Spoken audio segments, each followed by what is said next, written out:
This video is powered by the pros at Pascal Air Plumbing and Electric. Arkansas owned, Arkansas operated. GoPascal.com. Talking now with Dudley Dawson from Hogville and Pig Trail Nation. Dudley, good to talk to you today, man. How are you on a Tuesday? I'm doing good. I remember the Word Up by Cameo sounding a little bit different in the early 1980s at the gazebo than it did coming back, but it still sounds pretty good. You can always count on Matty T to find a good cover of a song you didn't realize was covered somewhere. And Word Up is kind of a theme of our show host text today. You stay up and watch the end of the Derby last night? I kind of fell asleep. I was so tired, but that was a really entertaining Derby. Fell asleep just as it ended. Yeah, it looked like storybook there for a while that Julio was going to win it in front of the Seattle fans, but obviously Vlad Jr., even though he was wore out at the end, got just enough done. Now, is Vlad, Phil, and Dudley, did Cecil Fielder and Prince Fielder both win I know Prince won, but did Cecil ever win the home run derby? I don't think Cecil ever won that. So this is I don't remember Cecil doing it, yeah. Okay, this is the first father-son duo to win the home run derby, huh? That's pretty cool. That's exactly right. Yeah. Vladimir, I think still, Vladimir Sr., like I like Jr. He's fun to watch. But I don't think he's Vladdy Sr., and it's unfair, but you can't help it. You got a junior and a senior, and they're both major leaguers. And Ken Griffey Jr. and Sr. were compared. This is just how things go. Right now, Vladdy Jr., as good as he is, I don't think he's senior, at least not yet. Already, get a load of this, Dudley. Vladdy Sr. had 2 years, only 2, where he hit below 300 and had only 2 seasons with an OPS below 800. Junior already 3 seasons under 300 and on his way to a 4th. And on his way to a 3rd year, potentially, of an OPS below 800. So just based on that alone, he's already had 2 or 3 seasons of lower production than his father ever had. Yeah, I do think he's a really good player. Obviously, he's been in the All-Star game and but Vladdy, or Daddy, as he called him, was pretty all around. He was underrated defensively, I thought, because you just thought of him as a bat. Yeah, you thought him as a bat, and a guy who couldn't stop swinging the bat either, which was one of the things that was so much fun about him. The draft. Dave Van Horn had told me during the batting practice, this would have been, guys, I think it was 2 months ago. Time flies right now. I could tell the frustration was building in him because he had just seen the top 200 draft prospects. And it was littered with Razorbacks. And he's telling me we're going to get demolished in the draft. I can't think of another sport anywhere where you do an incredible amount of work recruiting kids from across the country, and yet you still just see it demolished right in front of you. I think they still have a really good class coming in, just not as good. Yeah, 15 of the 21 high school guys, and I guess 22 counting the junior college kid, are coming in. You're still going to get 6 of the 7 transfers, I think. So, with Craig Yoho being taken yesterday. But tell you what, it's a double-edged sword when you have the number 1 recruiting class in the nation. Some off the top are going to go. Saw some whining on Twitter yesterday about why do they even spend time recruiting these guys? Well, because, you never know what's going to happen. Even though you thought Aiden Miller, would definitely be up there. Kendall George, in no way did I think, I don't think a lot of people thought he'd be picked 36. And then you got Walker Martin, and then just a few others down the line there. You just have to go get the best you can.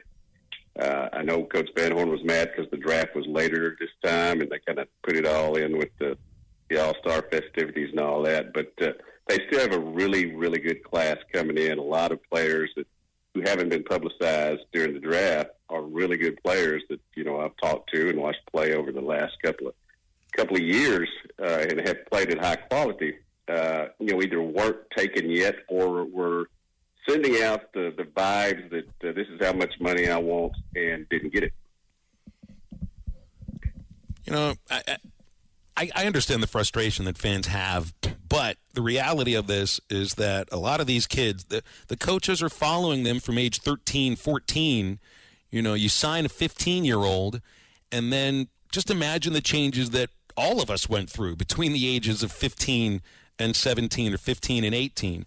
And it just happens to be, look, I mean, NBA, the NBA it was the same thing back when you could draft a kid out of high school. Not quite at the same level, but it is a little bit of the same thing. It's just baseball is that one sport that, truthfully, when you look at the amount of scholarships, when you look at when the season starts, when you look at where Major League Baseball moved the draft to, and that high schoolers can get drafted, it's a screw job on college baseball. It might be the only way to put it. Yeah, and it certainly has been throughout it. I mean, you only get 11.7 scholarships. You didn't have as much coaching as you wanted to, although I think that's been rectified a little bit. It's unfair, but it's the draw that has happened with college baseball because you try and you try and you try. You work and you work and you work, and you get some of these kids, as you said, committing to you in the 8th grade. I know I've done 3 commitment stories of 8th graders, which is something that I never thought I would be doing in my career, but it gets younger and younger. They play so many summer games now that you can get a pretty good evaluation, and you better get out there early and start recruiting them and get a commitment if you can. Dudley, have you been keeping up with any of these basketball players in the NBA Summer League? Some of the Razorbacks going. Ricky Council, he's been being pretty athletic. Anthony Black's just filling up the stat sheet like you kind of knew he would. I think Nick Smith plays tonight. Did you get your eyes on Wemby or any of these Arkansas guys? Yeah, I watched both of Wemby's games. Certainly had a better second one. I think people are overreacting with his first one.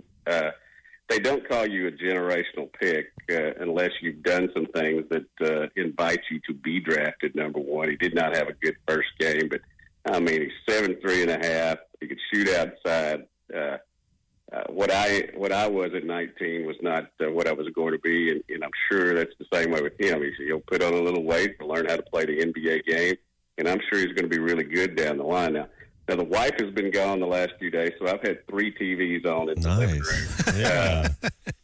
NBA, Summer League on one, baseball on others, and, whatever else we had up there on the third one. But, I've watched a lot of sports these past few days, and you got to feel good about really what all the basketball players have done in the Summer League. And, that includes Stanley as well. They've all had very good Summer League games so far. Dudley, so you got Chet Holmgren, you got Wemby. Do you think Travion Brazile could be like a Wemby or Chet Holmgren for this Arkansas Razorback team next year? Well, I think he could be the stud. I think he's going to be the guy for them this year. It just seems like to me we forget how well he played, or a lot of us forget how well he played early on. Was averaging 17 points at one point. Was a true inside-outside threat. I think what they've added around him, and I realize it's another roster overhaul, but I think it's going to allow him to be the complete player that he is. Once he gets back fully healthy, then I think he'll shoot up the draft boards just like he was doing last year till he got hurt. Or is the roster final? I mean, I feel like the roster has been finalized, but then there's some rumors out there about maybe like battle or fall potentially, either not making it to campus or being something involved with grades. Or is this roster final, or there's still going to be something coming out within maybe the next month or two? I think it's final, but with him, you never know with his coaching staff. And I will say Bay Fall is on campus. I have not seen Battle, but I think he is as well. They've had some pictures from the, get it gatherings they've had, and some from I guess what you would call summer practice or pickup games or whatever. So if anything goes wrong, everything is set right now. Maybe not set in stone, but set. I saw an account I follow on Twitter that focuses on the transfer portal. It says that if rosters were finalized today, and they're talking college basketball, 44% of players that entered the portal this year don't have a place to play. That's a high number. I almost don't believe it. Yeah. But no, I think that's true because last year it was 43%. Wow. And in fact, that was I've seen several national guys write articles about how guys got in the portal and then realized not really anybody wanted them. Also, a segment of that had to transfer down to Division II, which may be where some of these guys need to be playing anyway. I think that's probably a valid number because I'm pretty sure from what I read, it was 43% last year. The transfer portal can be great for you. It can be you can find out a lot about yourself, in it. And as it has come on these last couple of years, it is not only an addition deal; it is a subtraction deal. We have waivers in college basketball now. See, now that's one of the professional terms. It's like if you're going to have free agency, which is what you want to call the portal, well, you got to have waivers and you're going to have releases. It's just this stuff doesn't happen during the season unless somebody does something, to get kicked off a team. Then they've been dismissed. Or unless you're at Alabama, then you get to keep playing. Yeah, you get to keep playing in that sense too. This Northwestern story is bonkers. Jeez, man. Will he coach again? Will he ever? You think Fitzgerald is it kind of like is Art Briles coaching again? Nope. Remember they wanted to hire him at Grambling to be the OC, and the outcry they wouldn't do it, huh? Not going to do it. Yeah. Yep. You mean, man? I think there's recruiting violations that you could come back from, but I don't think there are social abnormalities that you can come back from. And somebody may take a chance on him. There are a lot of college coaches, both in football and basketball, that we thought might be done that have come back. I don't. Do you regulate that with a show cause? I don't. I don't know because we haven't had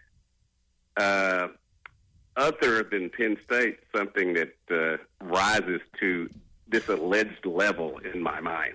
That's just sick stuff, man. Well, you can't claim ignorance anymore. That's the thing you can't do. Jopa claimed ignorance over that. Nobody believed him.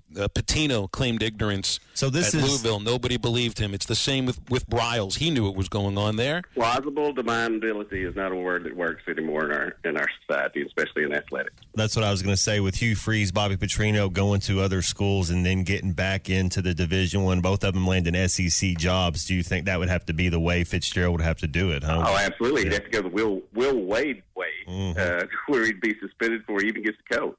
Wow.